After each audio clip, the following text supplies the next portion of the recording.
इतिहास गवाह है, हर चमकने वाली चीज सोना नहीं होती और हर सोना सुख नहीं देता।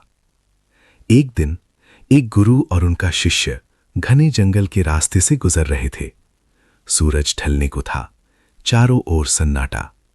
तभी उनकी नजर पड़ी रास्ते के बीचों बीच पड़े सोने के सिक्कों से भरे एक थैले पर। सिक्के ऐसे चमक रहे थे मानो किसी की किस्मत बुला रहे हों। शिष्य की आंखें चमक उठीं। वो आगे बढ़ा, हाथ बढ़ाया ही था कि गुरुजी की गंभीर आवाज गूंजी, रुको। शिष्य ठिठक गया। गुरु बोले, इसे मत छूना, ये शापित धन है, जो इसे छुएगा बर्बाद हो जाएगा। शिष्य चौंका, गुरुदेव, सोना शापित कैसे हो सकता है? गुरुजी शांत स्वर में बोले, आओ तुम्हें दिखाता हूं। दोनों पास ही एक झाड़ी के पीछे छुपकर बैठ गए। कुछ ही देर में 4 सैनिक उधर आते दिखाई दिए। उनकी नजर जैसे ही थैले पर पड़ी, उनकी आंखों में लालच की आग भड़क उठी।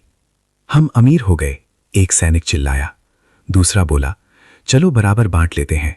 तभी तीसरा बोला, बांट लेंगे, पर पहले भूख मिटा लें। 2 लोग शहर जाकर खाना ले आएं।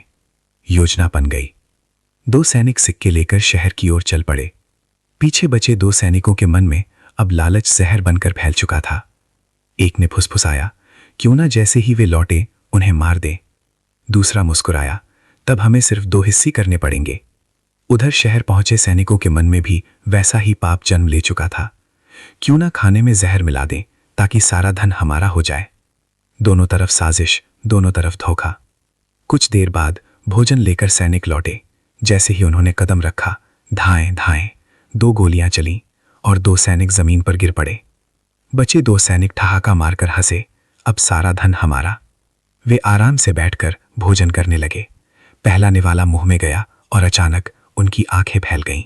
हाथ गले पर चला गया, सांस अटकने लगी, चेहरे पर दर्द, आंखों में डर। कुछ ही पलों में दोनों तड़प तड़प कर वहीं ढेर हो गए। जंगल में फिर सन्नाटा छा गया। 4 लाशें और बीच में पड़ा सोने का वही थैला। गुरुजी ने शिष्य की ओर देखा, समझे? शिष्य के चेहरे से लालच का हर भाव मिट चुका था। गुरु बोले, शापित धन मनुष्य की बुद्धि को भ्रष्ट कर देता है।